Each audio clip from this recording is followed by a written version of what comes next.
Vamos lá. Sob a proteção de Deus e havendo número regimental, declaro aberta a reunião.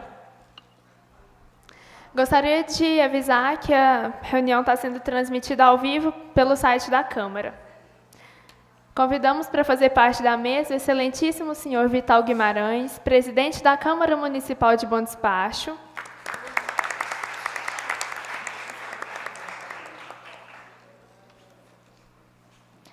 O excelentíssimo senhor Fernando José Castro Cabral, prefeito municipal de Bom Despacho.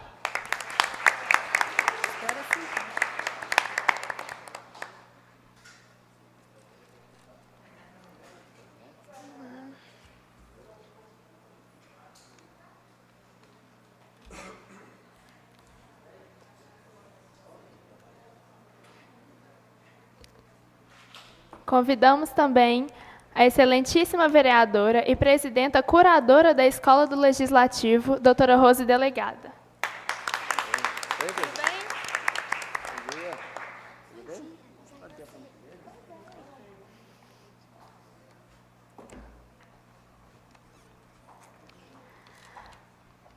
Convido a todos os presentes para que, em posição de respeito, possamos ouvir o hino nacional brasileiro.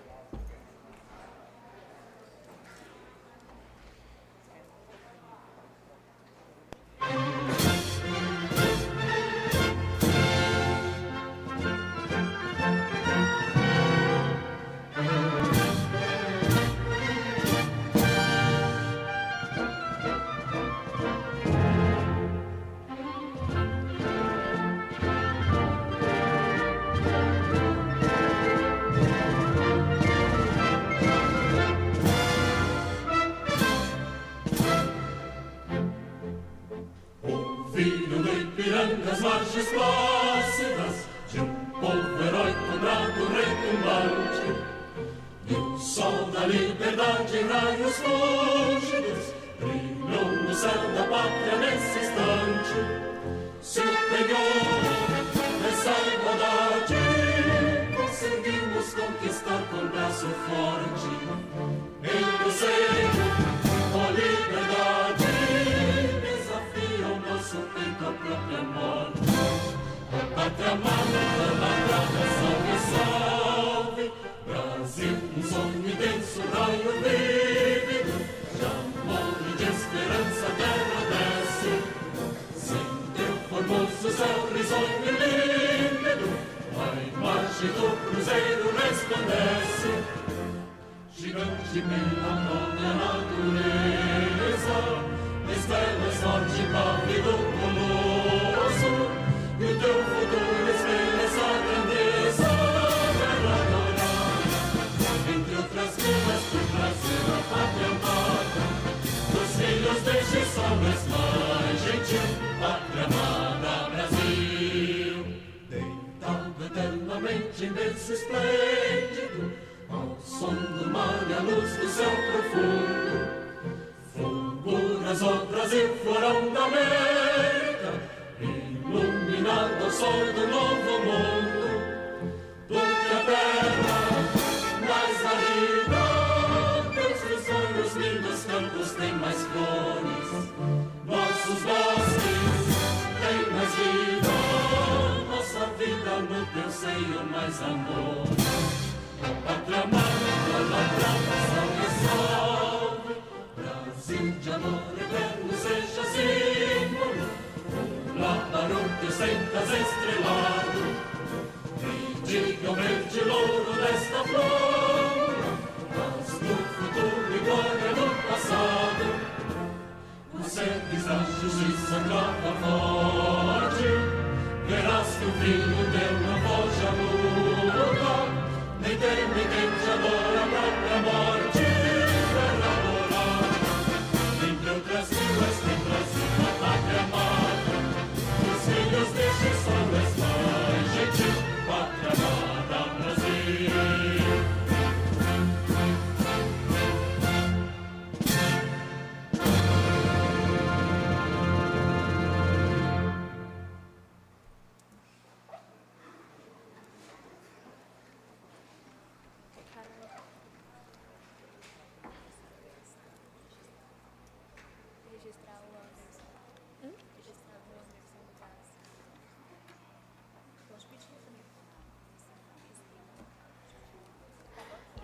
Gostaria de convidar o vereador Anderson do Gás para compor a mesa.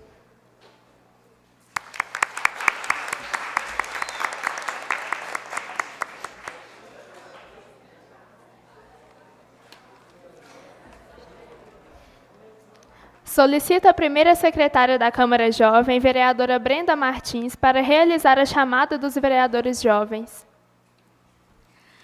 Vereadora Antônia Miranda Araújo. Presente.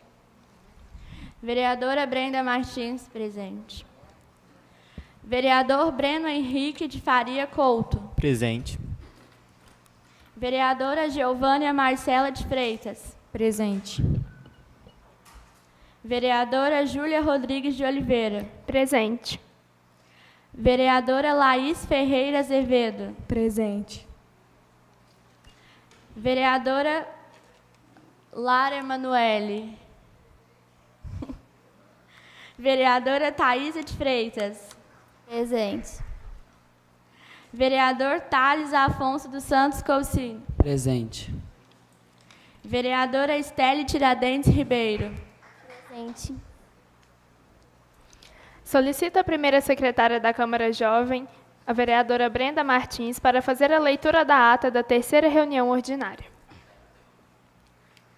Ata da terceira sessão ordinária da Câmara Jovem de Bom Despacho, em 15 de agosto de 2017. Aos 15 dias do mês de agosto de 2017, na sede do Poder Legislativo, foi realizada a terceira sessão ordinária da Câmara Jovem de Bom Despacho, sob a presidência da vereadora Júlia Rodrigues e secretariada por mim, vereadora Brenda Martins. Havendo o quórum regimental, a senhora presidenta cumprimentou a todos e declarou abertos os trabalhos, convidando para fazer parte da mesa a senhora Viviane Mesquita, presidente da CIBOM e também vereadora e presidenta do Conselho Curador da Escola Legislativa, a doutora Rose Delegada. Em seguida, convidou a todos os presentes para ouvirem a execução do hino nacional brasileiro e, após o hino, a presidência solicitou que a vereadora jovem, então primeira secretária, realizasse a chamada dos vereadores para a verificação dos presentes e a leitura da ata da segunda sessão ordinária da Câmara Jovem. Em seguida, a presidente realizou a leitura dos requerimentos. Primeiro requerimento, apresentado pelos vereadores jovens Breno Henrique e Lara Emanuele, da Escola Martinho Fidelis, solicitando a pavimentação da rua Geraldo Lopes, do bairro Ana Rosa, devido à grande movimentação do local e tráfego de caminhões que liberam muita poeira. O requerimento foi colocado em votação e a vereadora Lara pediu a palavra e defendeu que, por morar no local, entendia a situação e mostrou total apoio na aprovação do requerimento. O requerimento foi colocado em votação e aprovado por unanimidade. Segundo requerimento, apresentado pelos vereadores jovens Breno Henrique e Lara Emanuele, da Escola Martinho Fidelis, solicitando a limpeza de um lote atrás da escola, porque há muito mato. Formava uma cratera e aparição de bichos peçonhentos. A vereadora Lara pediu a palavra e, por ser estudante da escola, demonstrou total apoio. O requerimento foi colocado em discussão e aprovado por unanimidade. Terceiro requerimento, apresentado pela vereadora e presidente Júlia Rodrigues, pedindo a melhoria de iluminação na rua João Libério Couto, do bairro Santa Efigênia. A presidente tomou a palavra dizendo que a rua escura amedronta os moradores. O vereador jovem Thales pediu a palavra e também demonstrou seu apoio sobre a melhoria na iluminação por causa de segurança em qualquer rua da cidade. O requerimento foi colocado em discussão e aprovado por unanimidade. Quarto requerimento, apresentado também pela presidente Júlia, solicitando a iluminação da rua Santo Antônio do Monte no conjunto habitacional Dona Branca, devido a questionamento dos moradores e de quem passa por lá à noite. O requerimento foi colocado em discussão, o qual eu, Brenda, tomei a palavra de defesa. O requerimento foi colocado em discussão e aprovado por unanimidade. Logo após a leitura e aprovação dos requerimentos, a presidente Júlia convidou para fazer uso da palavra a senhora presidente da CIBOM, Viviane Mesquita, que abordou um tema sobre os serviços que a CIBOM presta para Bom Despacho, tanto em cursos quanto em formas de emprego para os jovens no sistema Jovem Aprendiz. Ela explanou e tirou as dúvidas sobre o sistema aprendiz com os presentes. Após isso, a presidente da Escola do Legislativo, doutora Rose Delegada, fez o agradecimento profissional e amigável à senhora Viviane Mesquita e passou a palavra para a presidente Júlia, que fez os devidos agradecimentos pela participação da senhora Viviane, da professora Josiane Teixeira, os alunos da Escola Irmã Maria, da excelentíssima presidente do Conselho da Escola do Legislativo, doutora Rose, do vereador Marquinhos, que compareceu mais cedo, e também de Luiz Paulo, que mesmo de férias fez questão de comparecer. Não havendo mais o que ser dito, a presidente Júlia encerrou a reunião ordinária. Ato em discussão. Ato em votação. Os favoráveis permaneçam como se encontram e os contrários que fiquem de pé. Ato aprovada. Especialmente nessa reunião, não haverá apresentação de requerimentos devido à grande importância do tema da nossa reunião, a crise hídrica de Bom Despacho. Convidamos o excelentíssimo senhor Fernando José Castro Cabral, prefeito municipal de Bom Despacho, para fazer uso da palavra. Bom dia a todas, a todos. Senhora presidente Júlia, em cujo nome cumprimento os demais vereadores presentes. Senhor Vital Guimarães, cujo nome cumprimento os outros vereadores presentes. Senhora presidente, com a sua permissão, eu gostaria de me adiantar na mesa para facilitar nossa fala. Fica à vontade.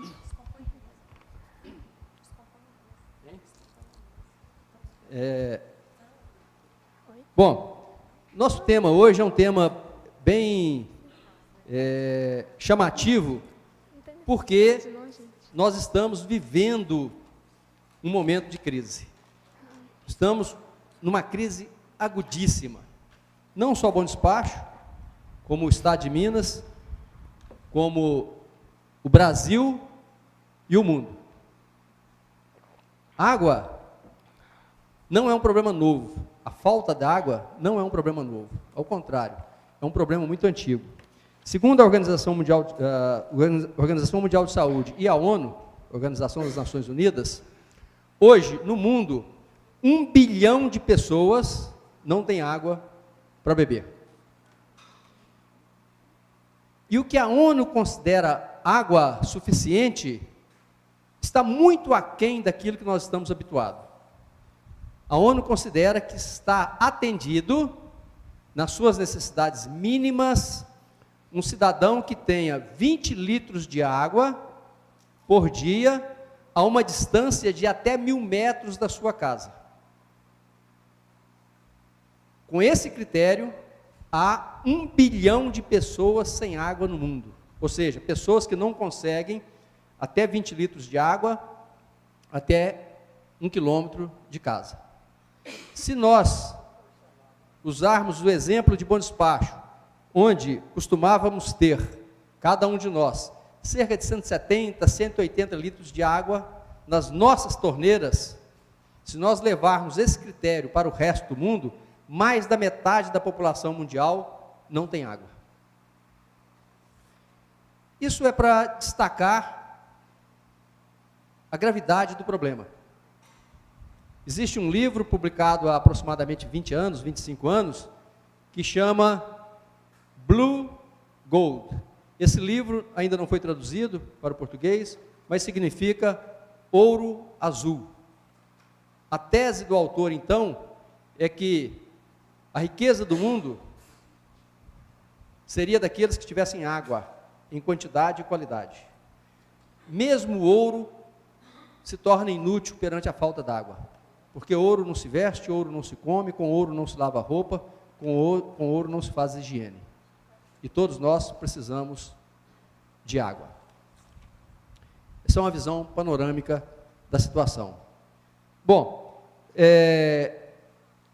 quem trabalha com meio ambiente, e tenho certeza que todos vocês estão interessados em meio ambiente, tem que trabalhar com alguns conceitos extremamente relevantes, simples, mas de resultados muito complexos.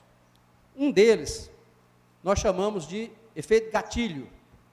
O que é o efeito gatilho? O efeito gatilho é uma pequena ação que em si mesma não parece relevante, não parece importante, mas que aciona, que dispara, que faz acontecer coisas muito graves. O efeito gatilho, o nome efeito gatilho, vem, por exemplo, do uso de uma arma de fogo, onde você puxa um pequeno dispositivo e você mata uma pessoa. O gatilho em si, ele não tem relevância, mas o resultado de puxar o gatilho tem grande relevância. Esse efeito gatilho, ele também é chamado às vezes de efeito borboleta, e esse termo efeito borboleta foi desenvolvido por um ecologista estudando a Amazonas, e ele descreve o resultado do trabalho dele de uma forma muito simples, até um pouco poética, dizendo: quando uma borboleta bate asa na floresta amazônica, ela pode provocar um terremoto no Japão. Esse é o efeito borboleta. Uma visão antiga do efeito borboleta é uma história que diz: por falta de um cravo, se perdeu uma ferradura. Para vocês que são jovens, cravo é aquele prego que prega a ferradura do cavalo. Por causa de um cravo, se perdeu uma ferradura. Porque se perdeu a ferradura, se perdeu um cavalo. Porque se perdeu um cavalo, se perdeu o mensageiro que deveria chegar e não chegou. Porque o mensageiro não chegou, perdeu-se uma batalha. E porque se perdeu uma batalha, perdeu-se a guerra. O que significa isso? Todos os atos são relevantes, todos os pequenos atos são relevantes. Os pequenos atos que nós fazemos ou deixamos de fazer, as pequenas atitudes, elas podem ter consequências muito, muito grandes para a humanidade. Isso é absolutamente verdadeiro no meio ambiente. Muitas vezes cada um de nós joga um papel de bala na rua e não percebe que ele se soma a outro, se soma a outro, se soma a outro, e no final do ano, no final de 5 anos, no final de 10 anos, nós transformamos nossa cidade, nossos pastos, nossos rios, nossas lagoas, nossos lagos, num grande lixão, somando pequenas coisas. Bom, como é que é o regime de chuva em Bom Despacho? De onde é que vem a nossa chuva? Onde é que ela se forma? A nossa chuva se forma essencialmente na floresta amazônica, na região amazônica. O nosso regime é diferente das cidades litorâneas, Rio de Janeiro, Santos, Salvador, São Salvador, Maceió. O regime de chuva deles depende do mar. Todos vocês já estudaram que em determinadas horas do dia o vento sopra do mar para a terra, em determinadas horas sopra da terra para o mar. Quando o vento sopra do mar para a terra, vem um vento carregado de umidade, que está evaporando da superfície do mar. Quando ele chega em terra, especialmente na região que tem montanhas, ele encontra com as montanhas, é bloqueado, as nuvens se formam e chove no litoral. Esse é, muito grosso modo, muito abreviadamente, o regime de chuva no litoral. Mas essas nuvens que se formam no mar, elas não chegam a Bom Despacho. Elas não sobem as montanhas de Minas. Elas ficam paradas, ali mais ou menos no Espírito Santo, na divisa do Espírito Santo com Minas. Então, daí, nós não temos esperança de chuva. Quando o vento sopra de norte para sudeste, do Amazonas, do Equador para sudeste, a chuva passa pela região de Brasília, passa pela região de Goiás e vem se formar, se apresentar como nuvens na região de Bom Despacho. E aí, quando sobe uma frente fria do Chile, da Argentina, e se encontra com essa nuvem que desceu da floresta amazônica, nós temos chuva. É essa a chuva típica que nós temos por aqui. Acontece, como todo mundo sabe, a floresta amazônica vem sendo destruída. E à medida que a floresta amazônica está sendo destruída, esse caminho da nuvem não está mais acontecendo. Bom Despacho, que há 15 anos tinha 1.500 milímetros de chuva por ano, nos últimos anos está registrando 1.000 milímetros por ano. Ou seja, nós já perdemos 1/3 da chuva. E se mantiver a tendência, o ano que vem teremos menos de 1.000 e assim sucessivamente. Isso nos dá um quadro da situação macro, da situação grande, da visão geral. Nós podemos usar o mesmo raciocínio no restante do planeta, onde também a desertificação está avançando, onde o regime de chuva está se alterando. Mas nós vamos concentrar em Bom Despacho, que é o nosso foco, é a nossa atenção e a nossa preocupação no momento. O prefeito, os vereadores jovens e todos os cidadãos que estão aqui têm obrigação de entender um pouco mais o mecanismo e, quem sabe, evitar o pior que está nos ameaçando. Localmente, ou genericamente, como é que se forma a chuva? Vamos esquecer o mar, vamos esquecer a floresta amazônica e vamos pegar o esquema geral da chuva que todos nós estudamos no primário, o ciclo da água. Todo mundo se lembra? Só lembra, presidente Júlia? Sim, senhor. Então, lá nós estudamos o ciclo da água. Evapora, forma nuvem, cai a água, evapora, corre para os mares, para as lagoas, forma água, forma nuvem, etc. Esse é o ciclo básico da chuva. Mas vamos aproximar o nosso olhar, a nossa visão, os nossos olhos, em alguns momentos da chuva. Quando a chuva cai, ela pode cair no asfalto, ela pode cair no cimento, ela pode cair num campo de braquiária, ela pode cair numa floresta. O que acontece quando ela cai no asfalto ou cai no cimento? Ela rapidamente corre para o dreno. Ela rapidamente corre para uma boca de lobo. Caiu na boca de lobo, ela está essencialmente perdida para nós. A boca de lobo, ela cai num riacho, do riacho cai no outro riacho, e vai embora e nos abandona. Uma parte dela, no asfalto quente, no cimento quente, se evapora. Não nos presta serviço. Qual a água que vai nos prestar serviço? Aquela que caiu na floresta, molhou as folhas, molhou as flores, molhou os troncos, ela vai pingar lentamente no chão, não vai formar enxurrada, especialmente se tiver matéria orgânica, se tiver humus na superfície do solo. Ela vai penetrar lentamente no chão. Penetrando no chão, ela vai formar o lençol freático, vai realimentar os aquíferos e vai ficar à nossa disposição ao longo do ano. Vai nascer num olho d'água, vai aparecer numa cisterna, vai surgir numa mina e vai ser entregue. Aquela que apareceu como chuva e se infiltrou, ela volta para nós como a água que nasce da mina, as fontes que nós temos ao longo do ano. Mas quando nós fazemos uma agricultura burra, que é aquela agricultura, por exemplo, de morro abaixo, em vez de arar a terra na curva de nível, nós aramos a terra morro abaixo. Quando a chuva cai, ela não penetra também. Claro que não é tão grave quanto o cimento, mas ela corre rapidamente para o córrego e vai embora e se perde. Ela não penetra. Quando ela não penetra na terra, ela não percola, ela não realimenta o lençol freático, não alimenta o aquífero. E aquela mina que está correndo na época da chuva, quando a chuva para, pouco tempo depois, poucas semanas, poucos meses depois, ela vai embora. E esse é o problema que nós estamos vivendo em Bom Despacho. As nossas nascentes foram destruídas com essa forma de agricultura incorreta. Elas não sofrem realimentação.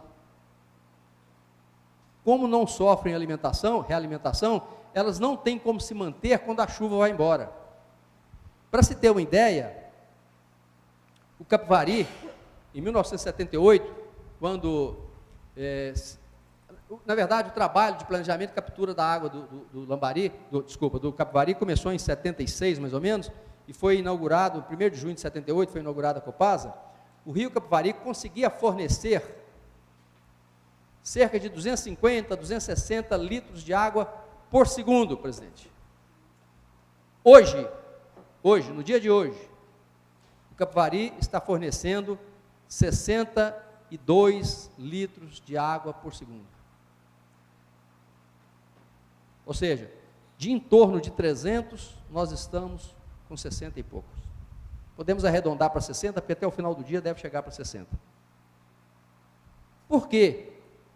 Por que ele conseguia manter o fluxo de água o ano todo? Caía na seca, claro, de 300, de 280, 300, caía para 200, caía para 180, mas agora caiu para 60, porque as nascentes não foram reabastecidas, não foram realimentadas. Se você for desde a nascente no Capivari, lá em Santo Antônio do Monte, e passar por todas as nascentes que o alimentavam, todos os tributários, tanto em Santo Antônio do Monte como em Bom Despacho, vocês vão ver que as nascentes estão todas secas, ou a maioria está seca.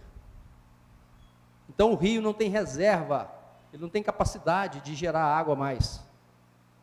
Este é o problema que nós temos que resolver, se quisermos uma solução de longo prazo. Se quisermos que daqui a 10 anos, daqui a 20 anos, daqui a 30 anos, vocês estarão aqui, eu já não estarei precisando de água nenhuma, mas vocês que estarão aqui ainda precisando de água, têm que pensar nisso, na recomposição das nossas nascentes. E existem várias técnicas para fazer isso.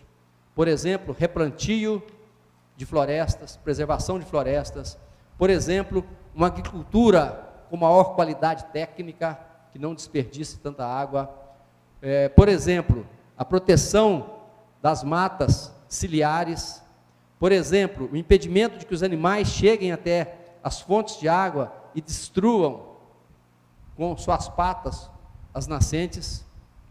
São várias técnicas possíveis. A construção de barraginhas, a construção de curvas de níveis, o armazenamento de água em lagoas, represas, barragens, para que ela possa se infiltrar mais lentamente.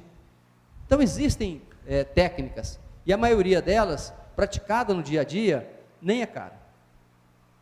Está acessível a todos. Bom, nós vimos aqui, em linhas muito gerais, a formação da chuva, que nós estamos com problema, e a recuperação das nossas águas. Existe um princípio na ecologia, os ecólogos dizem o seguinte: nós temos que agir localmente para ter resultados planetários. O que significa isso? Nenhum de nós aqui, por si só, tem o poder de impedir que a destruição avance na floresta amazônica. Nenhum de nós sozinho tem esse poder. Mas tem muitas coisas que nós temos poder. Nós temos o poder de plantar uma árvore, nós temos o poder de proteger uma árvore plantada, nós temos o poder de não jogar lixo na rua, nós temos o poder de não consumir acima do que é necessário para uma boa qualidade de vida, nós temos o poder de cercar uma mina, nós temos o poder de pequenos gestos, que somados aos nossos gestos, de dia para dia, de ano para ano, no final da nossa vida, vai fazer uma enorme diferença. Mas principalmente, somando o meu pequeno gesto, com o seu pequeno gesto, com o pequeno gesto de outro, vai mudar o nosso local, vai mudar a nossa cidade e vai mudar o mundo. Isso é também conhecido como princípio do beija-flor. Vocês já ouviram falar no princípio do beija-flor? Houve um grande incêndio na floresta e estava lá cheio de pessoas gritando: cadê a autoridade? Alguém tem que fazer alguma coisa, alguém tem que fazer alguma coisa, cadê o prefeito, cadê o comandante do corpo bombeiro, cadê o corpo bombeiro, alguém tem que fazer alguma coisa. E nisso, enquanto a multidão gritava que alguém tinha que fazer alguma coisa, tinha um beija-flor que ia no rio, enchia o bico de água, corria e jogava na floresta, ia, enchia o bico de água e corria e jogava na floresta. Aí alguém daquela multidão que exigia que alguém fizesse alguma coisa virou: olha que beija-flor idiota, como é que o beija-flor pensa que com essa aguinha que está trazendo no bico vai apagar o fogo da floresta? O beija-flor ouviu e disse: eu estou fazendo a minha parte, se cada um fizer a sua parte, todos reunidos, nós apagaríamos o fogo. Esse é o princípio do beija-flor. Então, em questões ambientais, nós temos que pensar nisso. nós temos que fazer os nossos pequenos gestos, aqueles pequenos gestos que estão ao nosso alcance, antes de cobrar das autoridades, que devem ser cobradas, mas se eu não fizer a minha parte, se eu jogo lixo no chão, se eu destruo uma árvore, se eu não planto, se eu não cultivo corretamente o solo, depois eu vou cobrar da autoridade? Que moral eu tenho para cobrar da autoridade? Então, vamos fazer os pequenos gestos para recuperar o nosso ambiente. E, é claro, para mudar o Amazonas, a situação do Amazonas, a destruição do Amazonas, nós temos que fazer uma coisa que vocês estão fazendo aqui. Mas temos que fazer 24 horas por dia, 7 dias por semana, 365 dias por ano, que é desenvolver o nosso civismo, desenvolver a nossa capacidade política, desenvolver a nossa capacidade de entender como as coisas funcionam. Isso é uma coisa que se aprende ao longo da vida. E se nós aprendermos isso, e se o nosso vizinho aprender isso, se o outro vizinho do outro lado também aprender isso, nós elegeremos bons políticos e nós mudaremos a destruição do Amazonas, a destruição do ecossistema na fronteira oeste brasileira e assim sucessivamente. Então, nós devemos agir na nossa casa. Aliás, ecologia significa exatamente ciência da nossa casa, porque ecos, em grego, significa casa. Economia, ecologia, tudo significa administração da nossa casa. O nome é muito apropriado, porque o planeta é a nossa casa. Com uma diferença, né?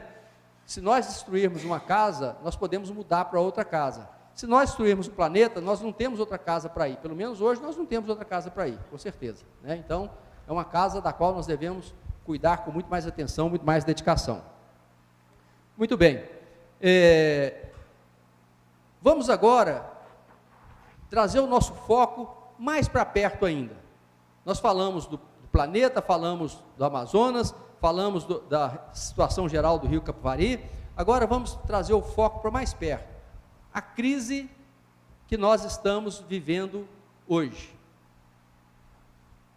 Esse momento dramático em que nós temos em Bom Despacho casas que há 10, 12, 14 dias não recebem uma gota d'água tratada da Copasa. Não precisa fazer discurso dramático para que cada um aqui entenda as dificuldades que isso gera. Podemos lembrar que em algumas casas tem 1, 2, 3 crianças que precisam de banho, precisam de alimentação, precisa de higiene. Tem casa que tem um doente que precisa de ser higienizado todos os dias. Tem casa que tem pessoas idosas que não tem como, não tem condições, não tem força, não tem energia para sair tomar um banho na casa do vizinho, ou ir a um restaurante, ou ir a um supermercado comprar água. Tem casas que nós temos pessoas deficientes, incapazes de se locomover, e quando não chega a água nessas casas, a situação é dramática e traumática. E isto nós estamos vivendo, estamos nos aproximando de um mês dessa situação, a cada dia se agravando um pouco mais.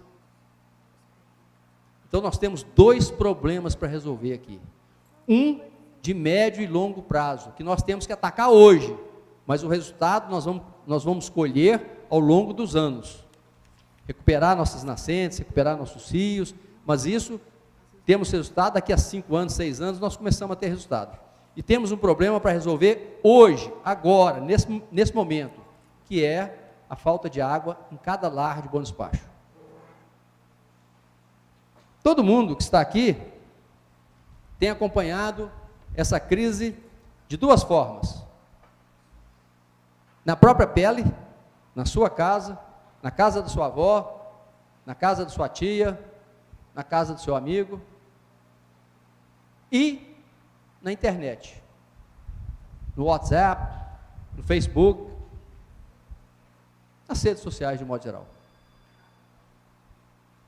Muitas vezes há uma disparidade entre o que está acontecendo na realidade e o que está acontecendo no mundo virtual, onde as pessoas dizem que está acontecendo, elas dizem o que querem dizer que está acontecendo. Às vezes coincide, às vezes não coincide, frequentemente não coincide. Hoje, como de um modo geral, em situação de crise, em países de baixa civilidade, como é o Brasil, as redes sociais que deveriam ser uma arma extremamente importante da sociedade, elas acabam causando mais danos do que encontrando solução. Eu acredito que todos vocês acompanharam o furacão em Miami há pouco tempo. E as redes sociais foram intensamente utilizadas para indicar onde tinha pessoas idosas que não podiam fugir, onde tinha água disponível, quais os postos de gasolina que tinha gasolina, quais as estradas que podiam ser usadas. Elas serviram como uma poderosa rede de solidariedade. E muita gente foi salva por causa das redes sociais. No Japão, quando houve o último furacão, o último tufão, a mesma coisa.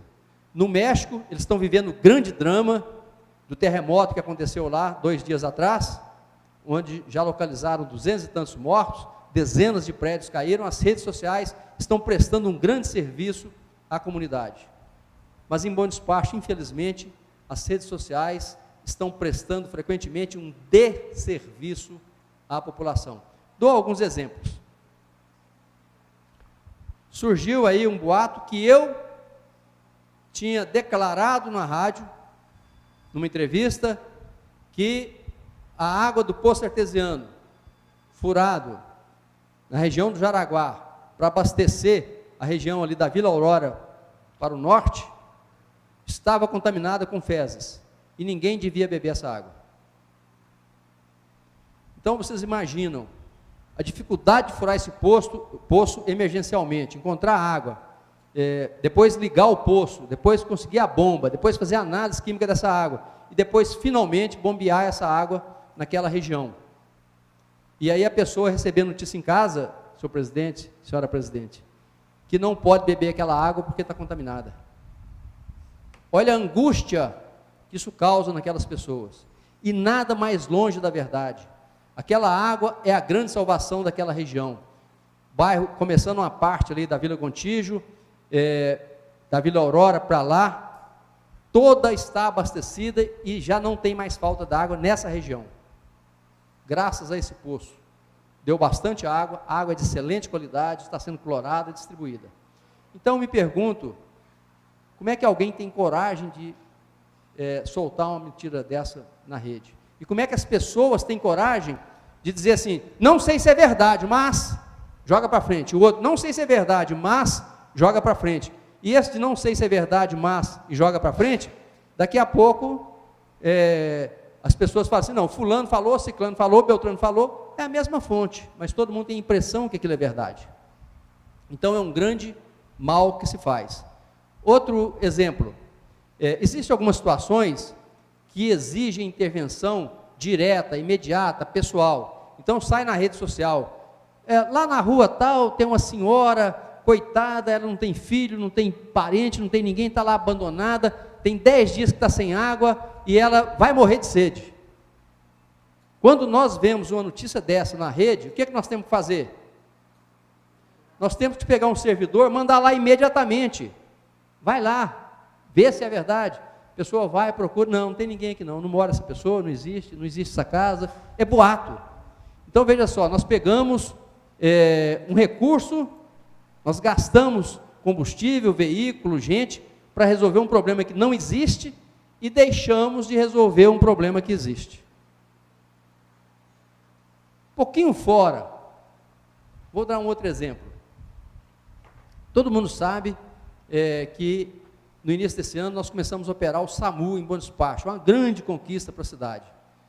Você liga, o SAMU te presta uma assistência imediata, ele no telefone, o médico já começa a te instruir o que fazer com aquele paciente, identifica o que aconteceu, foi um desmaio, uma pressão alta, o que é, ele te instrui como se comportar até chegar a ambulância, manda a ambulância e diz para você tudo que você pode fazer, dá água, não dá água, põe na cama, não põe na cama, mexe com o paciente, não mexe com o paciente, faz massagem, não faz massagem, você já recebe esse atendimento, antes da ambulância chegar, você já é orientado. Pois bem, hoje, senhora presidente, 30% das ligações do SAMU são trote. São trote. Estão ocupando um médico, ocupando um bombeiro, eles gastam 3, 4 minutos tentando identificar se é trote, porque muitas vezes eles atendem crianças, atendem idosos, atendem pessoas que têm dificuldade de fala, e tem que ter paciência para entender. Uma criança, por exemplo, que vê o seu pai e sua mãe desmaiar, ela não sabe se expressar muito bem. Então, quem está lá tem que tentar identificar se é um caso desse. E no final descobre que é um trote. Está lá o telefone ocupado e muitas vezes a ambulância chega a sair. Quando, por exemplo, é uma criança, na dúvida, você manda a ambulância. E a ambulância está atendendo uma coisa que não existe e deixa de atender outra que existe. Bom, então esse é o efeito da rede social aí para nós, o efeito desastroso quando poderia ser um efeito extremamente positivo para a sociedade. A água em Bom Despacho está sendo operada mediante rodízio. Nós tínhamos, logo antes do rodízio, um fornecimento de cerca de 135 litros por segundo. Isso aí dá 120, 130 litros por cidadão por dia. Hoje nós estamos com 60, significa que nós estamos basicamente com a metade, 50 litros por cidadão por dia. Muito bem, nós podemos viver com essa água? Podemos. 50 litros por dia por cidadão, assim, nós vamos ter que restringir algumas coisas. Lavar roupa com mais cuidado, não jogar água no passeio, não lavar calçada, não lavar carro, mas nós vamos viver bem. Não vai faltar água para beber, não vai faltar água para higiene, não vai faltar água para comida. Mas por que então, vereador Anderson, por que então todas as casas não estão recebendo esse mínimo de água?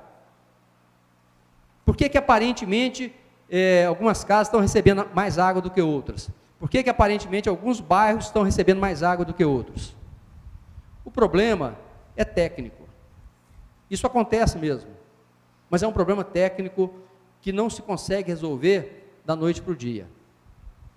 Imagina a seguinte situação: a região da Cidade Nova. Imaginem São Vicente, Aeroporto 1, Aeroporto 2, Novo São Vicente, Santa Marta, JK, Realengo. Essas regiões, esses bairros, estão em níveis diferentes. Por exemplo, o Novo São Vicente, ele é mais baixo do que o São Vicente. O Santa Marta é mais baixo do que o JK. O Realengo é muito mais baixo do que todos. E a água em Bom Despacho, ela é setorizada por região e não com base em altitude. Então, quando abre a água para o lado do São Vicente, quem está embaixo, por exemplo, o Realengo, é o primeiro a receber a água. Enquanto essas caixas d'água do Realengo não se encherem, a água não sobe para o próximo bairro. E aí, terminam as 10 horas que a água fica aberta, quem está embaixo recebeu água, quem está em cima não recebeu água. Esse é um dos problemas técnicos mais difíceis de resolver, porque tem que mudar a forma que a tubulação funciona, tem que serrar cano, tem que botar registro, não é uma coisa que se faça da noite para o dia.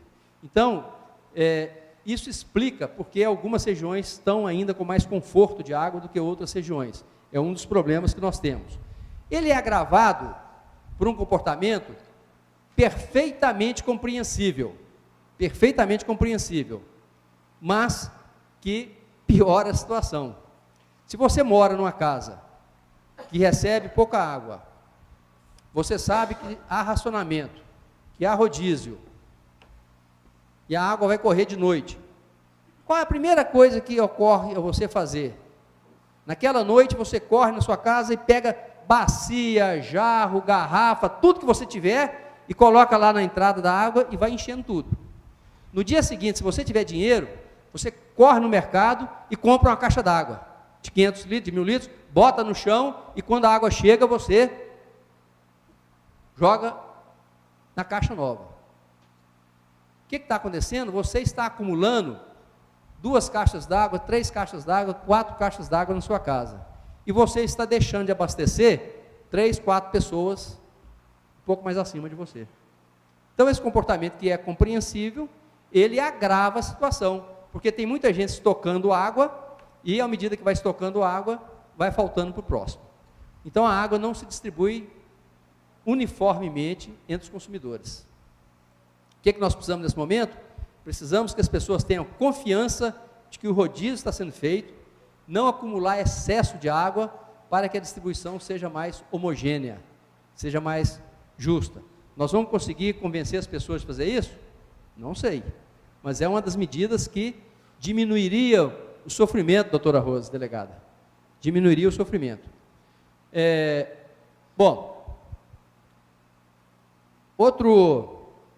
Outra necessidade que nós temos é de pensar na água como um bem de uso múltiplo. Por que eu estou dizendo isso? Eu tenho ouvido, muitas vezes, as pessoas dizerem: prefeito, proíbe água na agricultura, proíbe água na avicultura, proíbe água aqui e ali. Neste momento, nesse exato momento, nós temos talvez que fazer isso mesmo. Por exemplo, no Capivari, acima da barragem, nós temos que ir lá e tirar todo mundo que estiver tirando água. Isso já foi feito, inclusive. Mas é possível eu dizer que nós vamos tirar a água da agricultura, a água da avicultura, o que vai acontecer se isso fosse feito, gente? Daqui a um mês não teria ovo na praça, daqui a 2 meses não teria galinha, daqui a 3 meses não teria feijão, não teria milho, não teria arroz.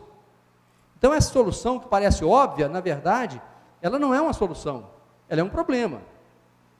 O que nós temos que fazer é entender que a água tem uso múltiplo, nós temos que combinar esse uso múltiplo e usá-la racionalmente. Então, por exemplo, a agricultura tem que melhorar suas técnicas para usar menos água. Nós temos que aumentar a nossa capacidade de reservação de água. Nós temos que usar a economia maior nos abatedouros, onde o consumo de água é extremamente elevado. Mas não pensar simploriamente que basta proibir que os agricultores irriguem suas plantas. Se a gente fizesse isso, daqui a 3 dias não existiria mais alface no supermercado, nem couve no supermercado. Em 3 dias já não teria mais nada disso. Então, nós precisamos de um equilíbrio, precisamos de entender a mecânica da água, a dinâmica da água, a necessidade da água e combinar esses usos múltiplos. Sempre observando que num momento crítico como esse, é claro, se nós temos uma horta de alface e nós temos pessoas com sede, nós não vamos jogar água no alface primeiro, para depois abastecer a pessoa com sede se sobrar água. Isso nós não vamos fazer. Existe uma prioridade, mas nós temos que pensar coletivamente. Bom, qual a saída para bom despacho de curto prazo? A saída para bom despacho de curto prazo, primeiro, curto prazo no sentido de 2 dias, 3 dias, 4 dias, nós não temos saída. Não temos saída. A situação vai se manter precária, no mínimo, até que venham as primeiras chuvas. E as primeiras aqui não é a primeira. Lá pela 4ª, 5ª chuva boa, o problema temporariamente estará resolvido. Vocês podem contar. Depois da 4ª chuva boa, nós não vamos ter problema mais agora. Agora, de imediato. A água vai voltar para as casas. Mas e até lá? A previsão é que demore ainda 10 dias para chover. Até lá, as medidas que nós estamos tomando, nós exigimos que a Copasa fizesse, e ela vem nos enrolando, mas está avançando, colocasse carretas, caminhão-pipa, trazendo água para jogar na rede, ou para levar para aqueles casos onde a necessidade é maior, como, por exemplo, as escolas, as creches, hospital, posto de saúde, fornecer essa água via caminhão-pipa. Isso está funcionando, precariamente, mas está funcionando. Então, nós esperamos que a Copasa faça isso. Se não fizer isso, nós vamos fazer intervenção na Copasa, colocar o pessoal da prefeitura para fazer isso, até que venham as chuvas. Vai amenizar, mas o problema só será resolvido com as chuvas. Bom, o tema é interessante, é amplo, é instigante, é provocativo, e vou me colocar à disposição de vocês para esclarecer perguntas específicas, dúvidas que vocês tenham, ou pontos de vista que queiram manifestar. Estou às ordens de vocês, senhora presidente. Algum vereador jovem ou titular gostaria de fazer uso da palavra? Com a palavra, senhor presidente. Com a palavra. Boa tarde aos meus colegas vereadores, ao prefeito da cidade, Fernando Cabral, às duas escolas que estão hoje aqui conosco e aos internautas. Eu queria saber sobre a estação de tratamento de esgoto em BD, Montes Baixos, pois se a água estivesse sendo tratada, a água da estação de tratamento ela poderia voltar para as casas e reabastecê-las. Assim, eu acho, na minha opinião, que seria uma forma eficiente que a Copasa teria que fazer, que é uma forma de reaproveitamento da água para deixar os recursos que a gente tem hoje, né, no racionamento, vão... Como é que eu falo? Que nossa água está secando. Então, esse recurso eu acho que é um do principal que a Copasa tinha que estar exercendo. E é cobrado, é caro, e eu não vejo ninguém falar que a estação de tratamento de esgoto está funcionando. Bom, o tema é interessante e já adianto que não demorará muitos anos antes que todas as cidades estejam fazendo exatamente isso, tá certo? Todo o esgoto terá que ser reciclado e voltado para fornecimento de água. Não existe nenhuma dúvida de que será feito. Isso já é feito hoje, só que de uma forma de cascata, né? Nós jogamos o esgoto na água aqui em Bom Despacho e Martinho Campos trata o esgoto de Bom Despacho e bebe a água. Depois Martinho Campos joga o esgoto e assim vai descendo de cidade por cidade. Cada cidade que está a jusante consome o esgoto da cidade que está a montante. Num futuro não muito distante, será diferente. As cidades irão à saída do esgoto, coletarão a água, trarão de volta. Coletarão o esgoto e trarão a água de volta, eu não tenho dúvida que isso vai acontecer. Por que isso não acontece hoje? Não acontece hoje porque a tecnologia ainda é cara. Só cidades muito grandes, com muito poder aquisitivo, conseguem pagar para fazer esse sistema, tá certo? Pegar um esgoto e transformar em água potável de novo. Fazer isso em altos volumes ainda não é acessível financeiramente. Esse é o principal problema. Em Bom Despacho, nós temos duas estações de tratamento de esgoto.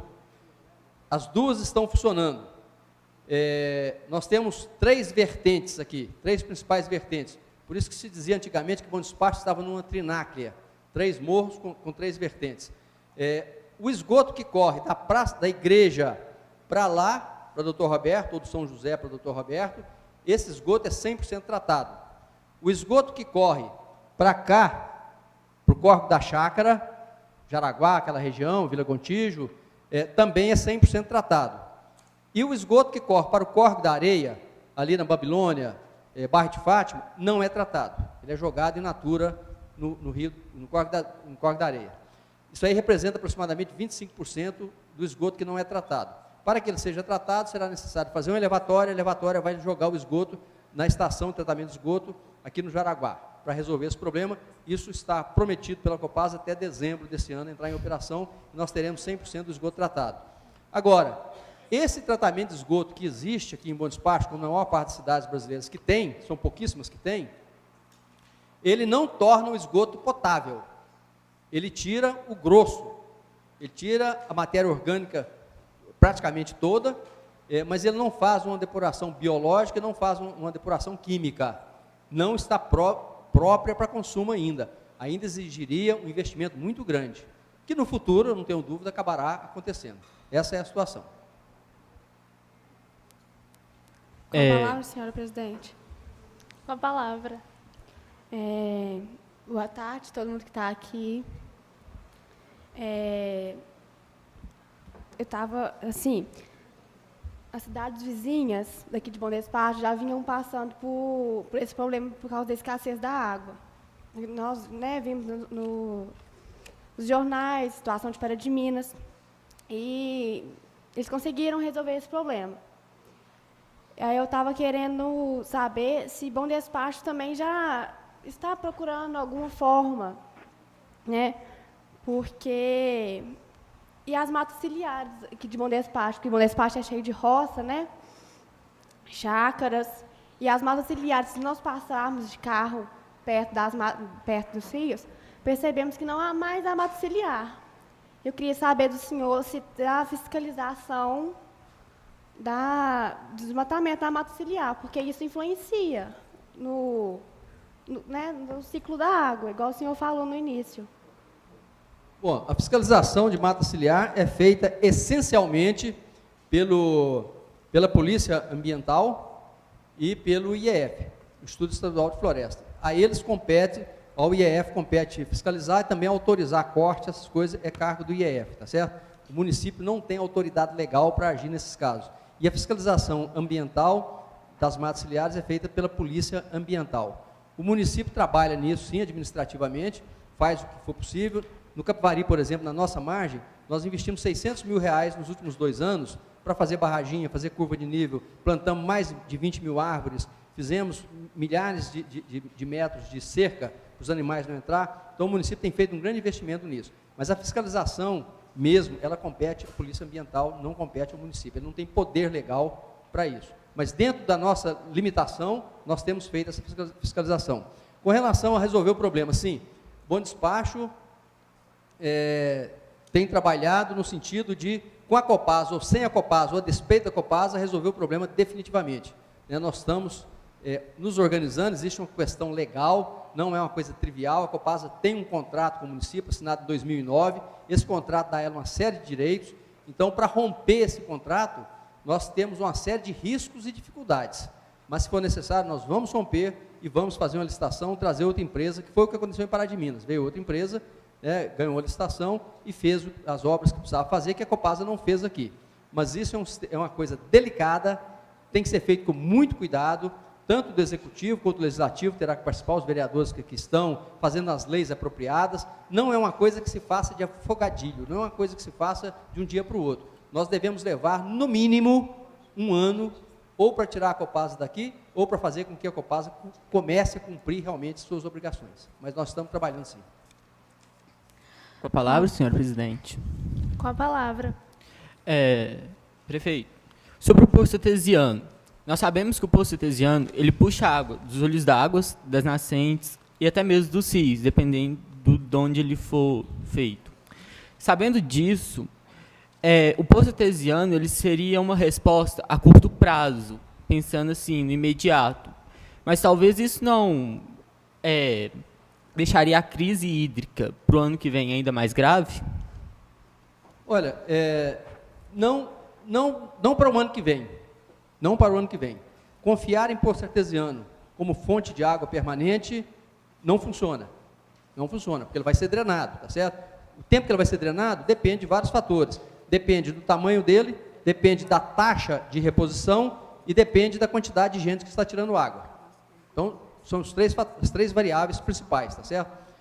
Se ele tiver uma taxa de reposição igual à drenagem, ele vai permanecer. Isso hoje não está acontecendo. Todos os veios artesianos ou semi-artesianos estão sendo mais drenados do que realimentados. Então, todos eles vão secar. Mais dia, menos dia vão secar. Pode ser 2 anos, pode ser 5 anos, pode ser 10 anos. Então, o poço artesiano não é uma solução definitiva, mas é uma solução temporária, é uma solução emergencial, que é o caso hoje em Bom Despacho. Se a gente conseguisse 3, 4 poços artesianos de alta produção, nós poderíamos resolver o problema em 2, 3 dias de água, tá certo? Mas, quando isso acontecesse, nós teríamos que deixar o hábito brasileiro de, sempre que resolve uma crise, esquecer da crise, esquecer que ela volta, tá certo? Teríamos que fazer isso para resolver o problema hoje, mas depois da manhã já teríamos que planejar o futuro, né? E no caso do poço artesiano, para que nós continuemos tendo poço artesiano, nós temos que refazer as nossas fontes de reabastecimento desses aquíferos. Sem isso, eles vão secar. Com a palavra? Com a palavra. Sobre o residencial Dona Branca, vê alguns moradores procurando a gente, que eles estão há 11 dias sem água. E nessas casas onde eles estão 11 dias sem água, existem pessoas acamadas, pessoas doentes, e que não têm condição de buscar a água em outro lugar. A gente queria saber o que a Copasa ou até mesmo a Prefeitura estaria fazendo para amenizar a situação dessas pessoas. Bom, isso aí está naquela questão geral que eu falei da distribuição de água, né? Quando a gente abre a água, quer dizer, a Copasa abre a água para aquela região, ela, por exemplo, vai para o Rosário 2, muito antes de chegar o Dona Branca. Então, o Rosário 2, de um modo geral, tem exceções, mas de um modo geral está recebendo água e o Dona Branca não. É o problema da topografia, o problema do desnível, né? Em casos extremos individuais, por exemplo, tem uma pessoa que não tem condições de fazer locomoção, etc., nós estamos prestando um socorro pontual, aquele caso que não tem como adiar. Ontem à noite, a Copasa fez um atendimento desse, lá no São Vicente, tem 300 casas na parte mais alta, 300 e poucas casas na parte mais alta, que a água definitivamente não vai chegar. Do jeito que está aí hoje, não vai chegar. Então, ontem foi colocada uma carreta de água, e cada casa dessa recebeu 500 litros, para sair do sufoco, tá certo?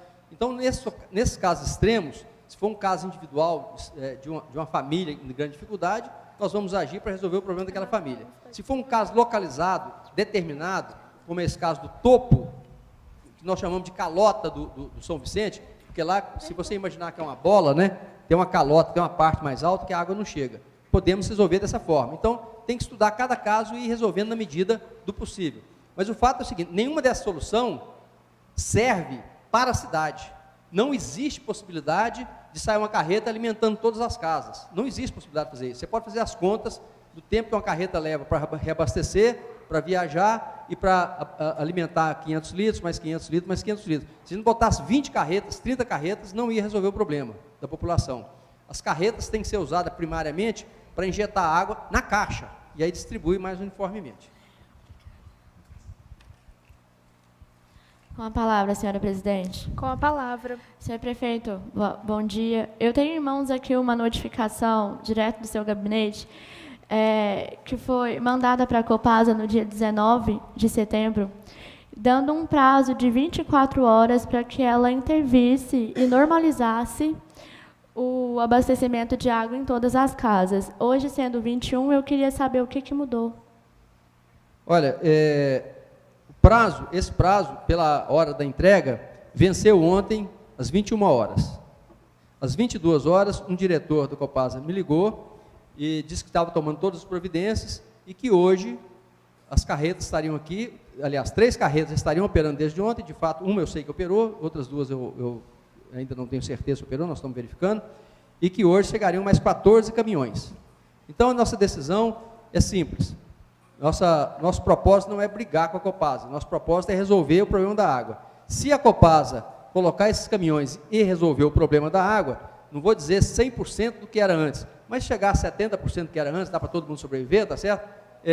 Nós vamos anular a notificação. Agora, se a Copasa não conseguir, nós vamos cumprir o que a lei nos dá direito de fazer, que é fazer uma intervenção. Nós vamos pegar uma pessoa de bom despacho e vamos colocar lá dentro para dirigir a empresa e para tomar essas medidas emergenciais que precisam ser tomadas. Adianto logo que não haverá mágica.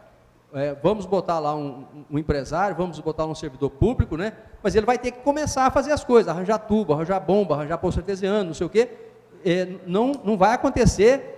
Ele entrou lá, daí 2 dias está tudo resolvido. Mas pelo menos nós sabemos, nós teremos controle o que vai ser feito. Liga tal poço artesiano, liga tal outro poço artesiano, traga tal carreta, que hoje nós não temos controle. A Copasa, para usar um termo bem popular, mas muito verdadeiro, a Copasa tem nos enrolado, e tem nos enrolado feio.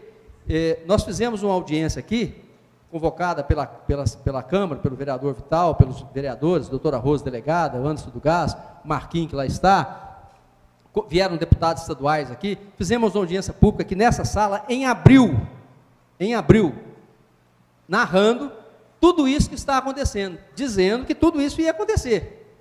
E a Copasa saiu daqui com um compromisso de furar poço artesiano, de fazer isso, fazer aquilo, tá certo? No dia 6 de setembro, quando nós nos reunimos com a Copasa agora, que a crise estava instalada, a Copasa não tinha feito absolutamente nada, tá certo? Então, é uma empresa que não tem se mostrado confiável. Nós não podemos acreditar nela, por isso que eu estou dizendo. Eles ontem me disseram que tinha 3 carretas. Eu mandei lá conferir, nós vimos uma, identificamos uma. Hoje já mandei conferir, ainda não tive a resposta, se tem 3 funcionando. Então, ontem, em conversa com esse diretor, Frederico Ferramenta, me ligou à noite, 10 horas da noite, eu falei, vou estender até meio-dia e nós vamos reavaliar a situação.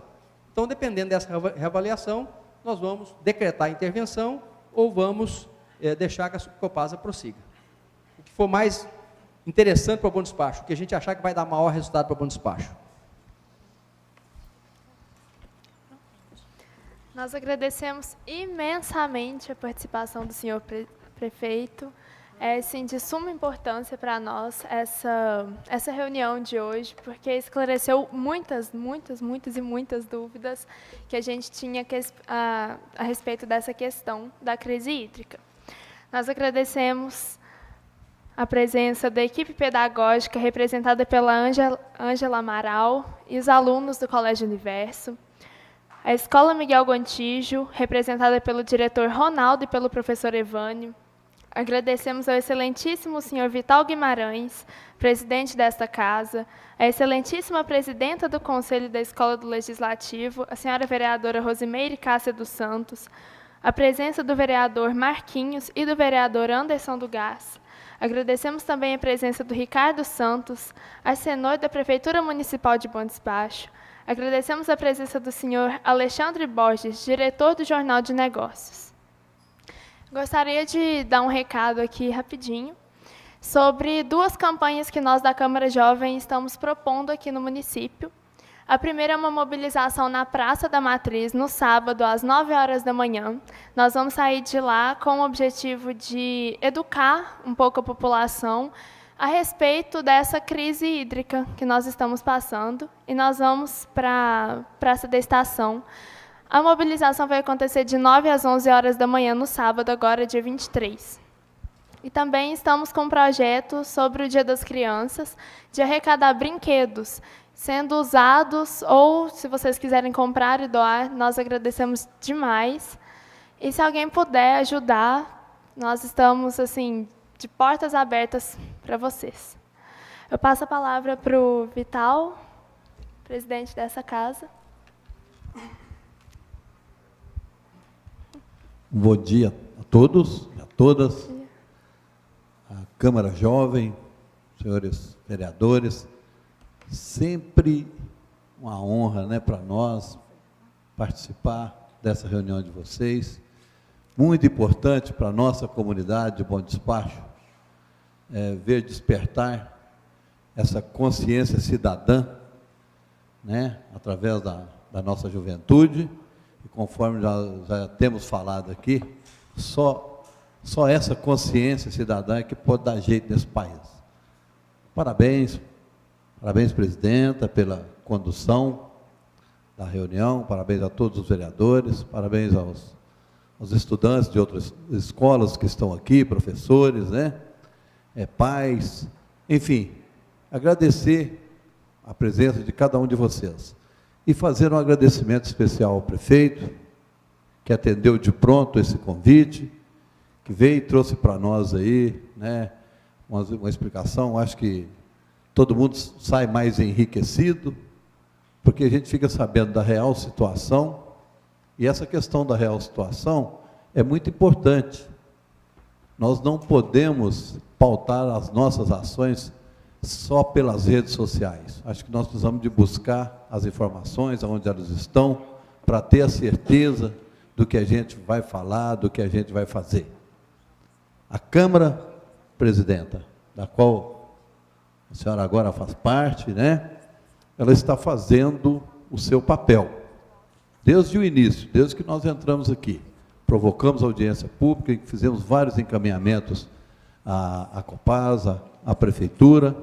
Estamos atentos, né, mas buscando resolver a questão da água de Bom Despacho. Não é usar o momento para fazer palanque político, porque eu acho que a gente não pode brincar com as dificuldades da população. Então, é um momento sério, e a gente está vendo assim com muita clareza o que a Prefeitura tem feito. O prefeito está sendo firme, e precisa ser firme realmente com a Copasa, que é a grande responsável, principalmente pela falta de planejamento. Porque tudo que está acontecendo, nada mais é do que uma falta muito grande de planejamento de quem tem um contrato, de quem tem a responsabilidade de servir água ao município. Porque se nós morássemos lá no norte de Minas, no nordeste do Brasil, onde não tem água, paciência. Mas, apesar de tudo, apesar da falta de chuva, apesar do nível de águas estar baixando, nós temos muita água na nossa região. O Rio São Francisco não está longe, né? Os poços artesianos estão se mostrando eficientes, 2 que furaram até agora, está abastecendo parte da cidade. Então, realmente está faltando a ação, né, da Copasa com mais seriedade. Então, a gente fica feliz de estar vendo e participando desse momento com o prefeito, no sentido de buscar resolver. A gente fica feliz de ver o que está sendo feito o que nunca foi feito, praticamente, no passado. Mas, enfim, agradecer realmente a vocês todos e vamos continuar essa luta, né? E nós contamos com todo mundo, com os estudantes, com a Câmara Jovem, com os demais vereadores, né, doutora Rose? É isso aí, viu? Então, nossos parabéns aí à Câmara Jovem por esse momento, que é muito importante, né? E que toda a população, com certeza, através da rede social, vai poder participar e através da internet, onde nós vamos transmitir, né, essa reunião a toda a população. Parabéns, viu? Muito obrigada. Passo a palavra para o vereador Anderson do Gás. Bom dia, senhor prefeito, bom dia, senhor presidente, né, qual cumprimento a todos, bom dia, povo presente, bom dia, né, quem está nos acompanhando pela internet. Quero deixar aqui apenas minha justificativa, como vereador, né, do primeiro mandato. Antes mesmo de ser eleito, esta causa estava no meu coração.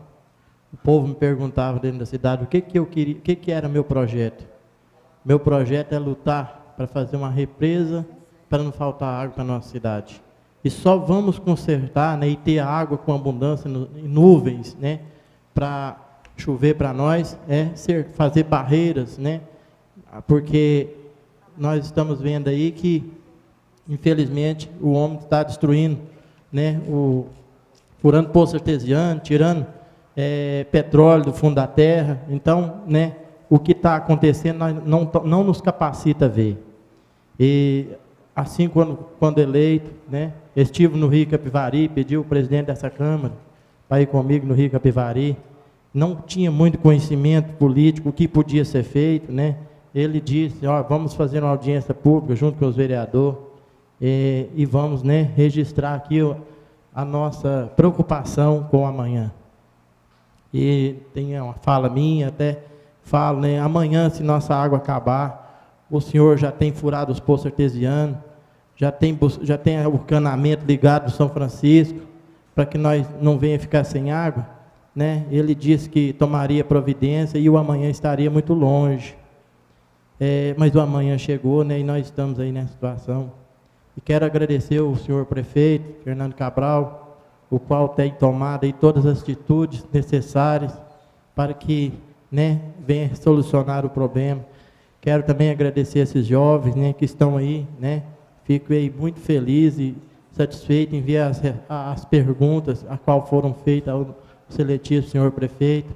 Parabéns para vocês, que Deus continue iluminando, né, e que usa aí, né, aquela fala do prefeito, né, a beija-flor buscando um tiquinho de água e julgando, né, para apagar o fogo, né.